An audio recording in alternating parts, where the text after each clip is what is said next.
In this lecture, I'm going to be talking about the origins of the Cold War. Now, this thing called the Cold War, what is it? Well, it's not exactly easy to define, I suppose, but it is a conflict primarily between the Soviet Union and the United States. But it's not a conflict in which these two superpowers, as they'll come to be called, these massive military giants, will actually fight it out in some kind of definitive battle or war. But rather, it's the kind of war, and that's why it's called a Cold War, in which there'll be a constant tension between these major powers. And that tension will be played out through surrogates, through auxiliary nations and auxiliary conflicts like Korea and Vietnam and Hungary and Suez, in which you don't have the outright final battle. And you don't have it for decades. The Cold War's origins, which is what this lecture is about, take us back to the end of the Second World War, to 1945.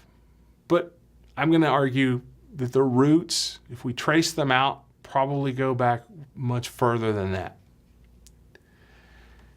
So this lecture will focus in on where the Cold War's origins lie, and then seek to provide a certain beginning of a definition of what the Cold War is really all about.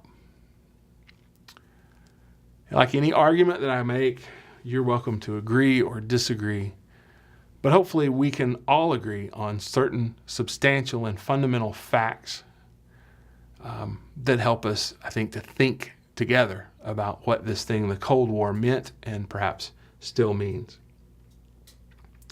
Well, there are a number of points to be made, I think, about the last year of World War II.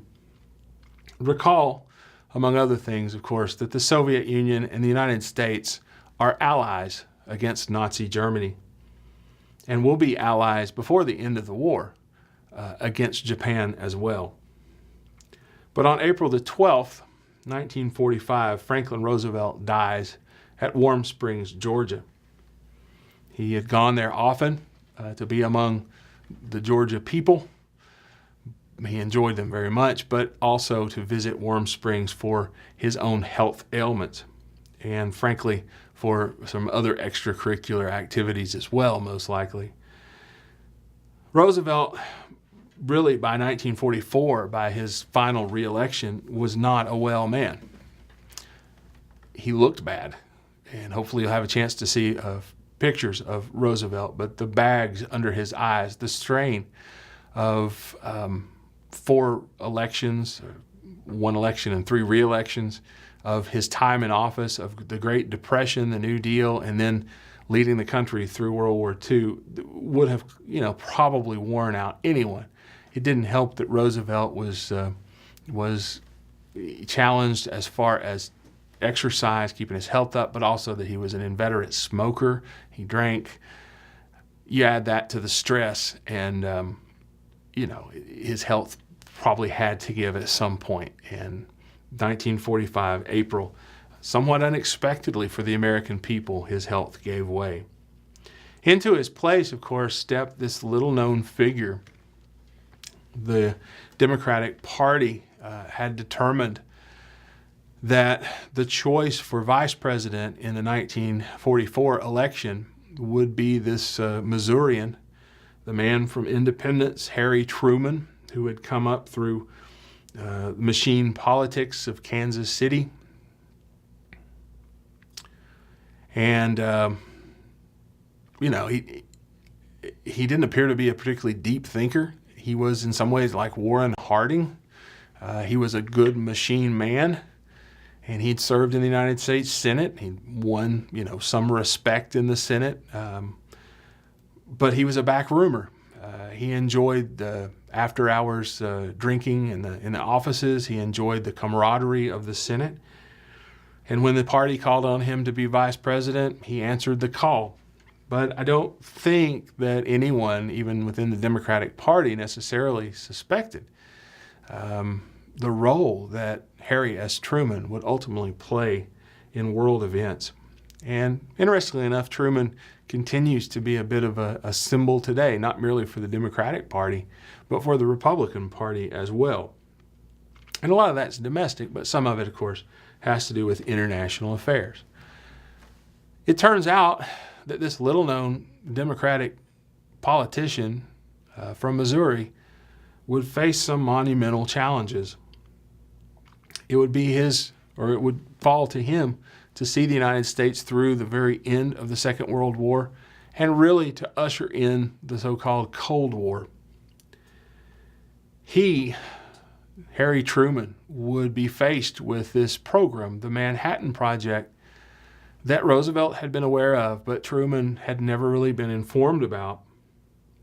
And it was Truman who would ultimately make the decision, a world-changing decision, to use atomic weapons in wartime for the first time, and thus far really the only time.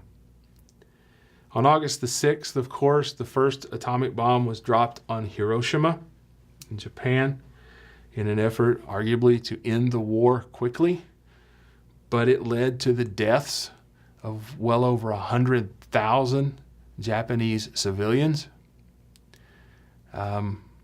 It was something, this bombing, that the United States had done before, that the British had done in Europe. One of the events that comes to mind, of course, is the bombing of Dresden. But in Japan, the United States bombers had been dropping, among other things, napalm and flammable materials onto the wooden cities of Japan, including Tokyo, and the death rates had just been massive. In one night alone, in May of 1945, well over 80,000 people died in Tokyo from one firebombing raid.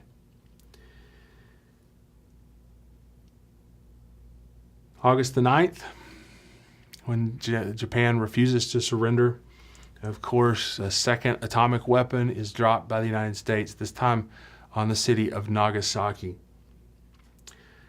On August the 14th, 1945, the Japanese surrender.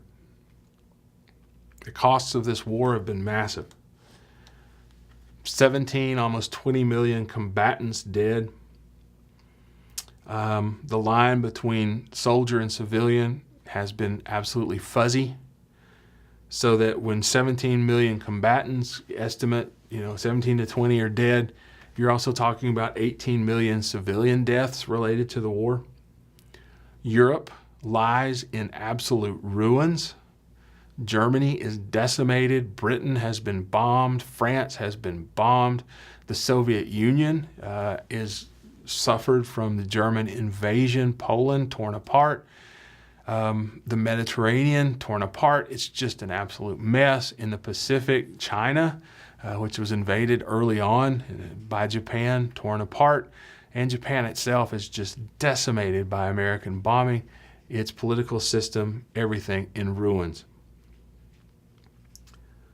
Out of this carnage, two major military powers will emerge.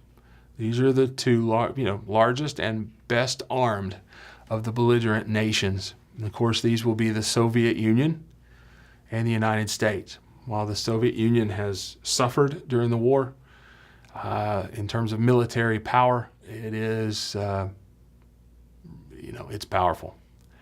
And the United States will have the atomic bomb and this massive military of its own. As far as the cost of the war for the United States, however, I think it's well worth considering that, and I don't want to be misunderstood about this, but compared to the Soviet Union, American losses were relatively light.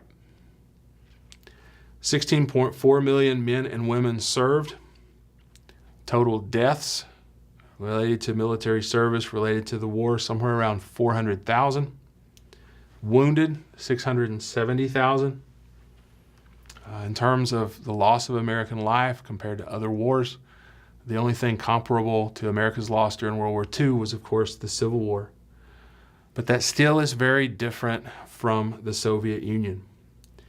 The Soviets experienced the loss of as many as 20 million or more people, and that's about 8% of the total population. That is massive. 20 million people, 8% of the population. It's just not something that the United States experienced. We didn't have the war fought on our own soil. We also didn't have programs in place as Joseph Stalin would, which affected our own people and led to some of that death. But nonetheless, the Soviet Union and the United States will emerge from the war as the great powers. Well, in the next segment, what I want to take up is the sort of geopolitical scene. And I want to look in particular at how the Allies, the United States and the Soviet Union, how their relationship changes over the course of World War II. And in that relationship change, let's see if we can't figure out how the Cold War begins to emerge. So we'll take off from that point in the next segment. Thank you.